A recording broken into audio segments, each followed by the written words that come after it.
ಕಬ್ಬಿಗೆ ಸೂಕ್ತ ಬೆಂಬಲ ಬೆಲೆ ಘೋಷಣೆ ಮಾಡಬೇಕೆಂದು ಆಗ್ರಹಿಸಿ ಗುರುವಾರ ಜಿಲ್ಲಾಧಿಕಾರಿ ಕಚೇರಿ ಎದುರು ಕರ್ನಾಟಕ ರಾಜ್ಯ ರೈತ ಸಂಘ, ಹಸಿರು ಸೇನೆ ಹಾಗೂ ರೈತ ಕ್ಷೇಮಾಭಿವೃದ್ಧಿ ಸಂಘ ಪ್ರತಿಭಟನೆ ನಡೆಸಿ ಜಿಲ್ಲಾಧಿಕಾರಿಗೆ ಮನವಿ ಸಲ್ಲಿಸಿದರು.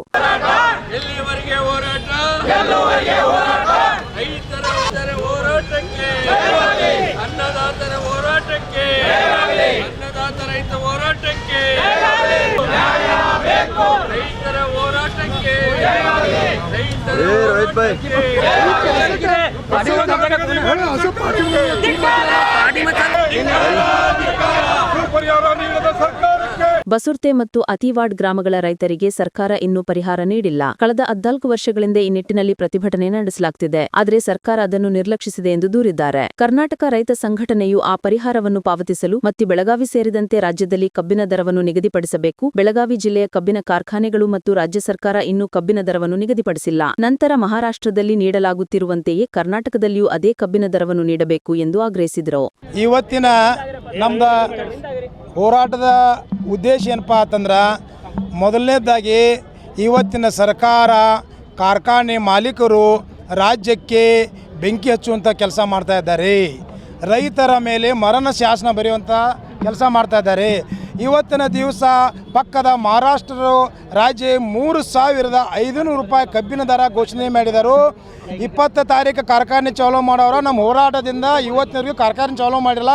ಇವ್ರಿಗೆ ಏನಾರ ಸ್ವಲ್ಪ ಸರ್ಕಾರಕ್ಕೆ ಕಣ್ಣು ಕಿವಿ ಮೂಗ ಮಾನ ಮರ್ಯಾದೆ ಅನ್ನೋದು ಇತ್ತಪ್ಪ ಅಂತಂದ್ರೆ, ನಾಳೆ ನವೆಂಬರ್ 1ನೇ ತಾರೀಕು ನಮ್ಮ ಜಿಲ್ಲೆಯ ರಾಜ್ಯದ ರಾಜ್ಯೋತ್ಸವ ದಿವಸ ರೈತರಿಗೆ ಸಿಹಿ ಸುದ್ದಿ ಕೊಟ್ಟರೆ ಒಳ್ಳೆಯದು.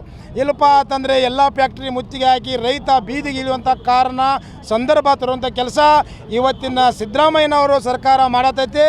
ದಯವಿಟ್ಟು ಯಾವುದೇ ಕಾರಣಕ್ಕೆ ಎಚ್ಚೆತ್ತು ಕೊಟ್ಟು ಇವತ್ತೇನಾರ ಅವರು ರೈತರು ಅನ್ನ ಉಣ್ಣಾತೀರಪ್ಪ ಅಂತಂದ್ರೆ, ಜೀವ ರೈತರ ಹೆಸರ ಮೇಲೆ ಬದುಕಾತೀರಂದ್ರೆ ರೈತಿಗೆ ಮಹಾರಾಷ್ಟ್ರ ಮಾದರಿ ಒಳಗ ಬೆಲೆ ಕೊಡಲೇಬೇಕು. ಬಸುರ್ತೆ ಮತ್ತು ಅತಿವಾಡ್ ಗ್ರಾಮಗಳಲ್ಲಿ ಸರ್ಕಾರವು ಭೂಮಿಯನ್ನು ವಶಪಡಿಸಿಕೊಂಡಿರುವ ರೈತರಿಗೆ ಪರಿಹಾರವನ್ನು ನೀಡಬೇಕು. ಈ ಎರಡೂ ಬೇಡಿಕೆಗಳನ್ನು ತಕ್ಷಣ ಈಡೇರಿಸಬೇಕು ಎಂದು ಒತ್ತಾಯಿಸಿದರು. ಪ್ರತಿಭಟನೆ ಏನಂತಂದ್ರೆ, ನಮ್ಮ ರೈತ ಬಾಂಧವರು ನಾವೆಲ್ಲ ಕೂಡಿ ಬಂದಿದ್ದೇವೆ.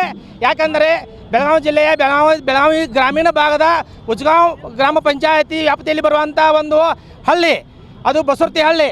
ಆ ಹಳ್ಳಿಯಲ್ಲಿ 70 ಎಕರೆ ಜಮೀನನ್ನು ಕಬ್ಜಾ ಮಾಡಿಕೊಂಡು ಅಲ್ಲಿ ಒಂದು ಡ್ಯಾಮ್ ಕಟ್ತಾವಂತ ಹೇಳಿ ಏನು ಮಾಡಿದಾರಪ್ಪ ಅಂದ್ರೆ, ಸರ್ಕಾರ ವತಿಯಿಂದ ಅನೌನ್ಸ್ಮೆಂಟ್ ಮಾಡಿ ರೈತರಿಗೆ ಯಾವುದೋ ನೋಟಿಸ್ ಕೊಟ್ಟಿಲ್ಲ ಮತ್ತು ಅವ್ರಿಗೆ ಯಾವುದೋ ಸರ್ವೆ ಮಾಡಿಲ್ಲ, ಅವ್ರಿಗೆ ರೊಕ್ಕನೂ ಏನು ಕೊಟ್ಟಿಲ್ಲ. ಖಾತೆಗೆ ನಿಮ್ಗೆ 88 ಲಕ್ಷ ರೂಪಾಯಿ ನಾವು ಕೊಡ್ತೇವೆ ಅಂತ ಹೇಳಿ ಏನು ಮಾಡಿದ್ದಾರೆ ಅಂತಂದರೆ, ರೈತರಿಗೆ ಆಶ್ವಾಸನೆ ಕೊಟ್ಟು ಕೆಲಸ ಚಾಲೂ ಮಾಡಿದ್ದಾರೆ. ಹೀಗಾಗಿ ಎಲ್ಲ ನಮ್ಮ 2-3 ಗ್ರಾಮದ ರೈತರು ಎಲ್ಲ ನಾವಿಲ್ಲಿ ಬಂದಿದ್ದೇವೆ. ರೈತರ ಪರವಾಗಿ ನಮ್ಗೆ 88 ಲಕ್ಷ ರೂಪಾಯಿ ನೀವು ಕೊಡೋದು ಬೇಡ.